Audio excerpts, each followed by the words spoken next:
Praise లాటండి.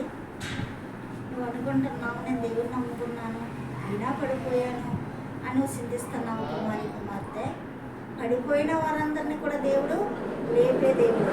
మరి 145 దావీదు కీర్తనలో యెహోవా పడిపోయిన వారిని అందరినీ ఉద్ధరించేవాడు, కృంగిపోయిన మరి వారిని అందరినీ లేవనెత్తువాడు కదా.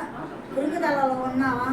వ్యాధుల చేత, అప్పులైపోయి బాధల చేత, ఇంట్లో కుటుంబంలో సమాధానం లేక, భార్య భర్త స్థిరత్వం లేక, బిడ్డల సరిలేక నువ్వు కృంగిపోయి ఉన్నావా?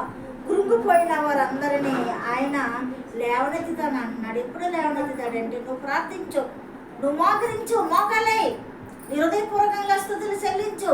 నువ్వు కృంగిపోయిన వేళలో నేను లేపే దేవుడు, పడిపోయిన వారిని ఆయన ఉద్ధరించే దేవుడు.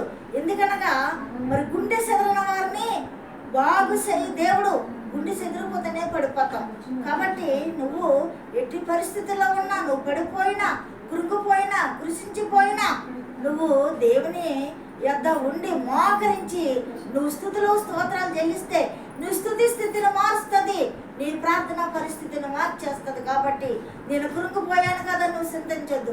నువ్వు కృంగిపోయి పడిపోతే నీ స్నేహితులు నిన్ను లేపరు, ఇంకొక 4 రాళ్ళు వేస్తారు, ఇంకా కృంగుదల కలగజేస్తారు. నువ్వు పడిపోతే నీ చెయ్యి పట్టుకుని లేపరు, నేను చెయ్యి పట్టుకుని లేపేవాడు ఒక్క ఆయనే మన డాడీ, మన పరమ తండ్రి యేసయ్య. నీ చెయ్యి నేను విడువను ఎడబాయను అంటున్నాడు. కాబట్టి నువ్వేసయ్య చెయ్యి పట్టుకున్నట్లయితే, నువ్వు ఇప్పుడే మోకరించి ప్రార్థన చేస్తే నీ కృంగుదల నుండి, నువ్వు పడిపోయే పరిస్థితి నుండి లేపే దేవుడు. కాబట్టి ఆ రీతిగా నువ్వు ప్రార్థన చేయి. ఈ పరిశుద్ధ వాక్యం దేవుడు దీవించుగాక. సబ్స్క్రైబ్ చేయండి, లైక్ కొట్టండి, మీ స్నేహితులకి షేర్ చేయండి.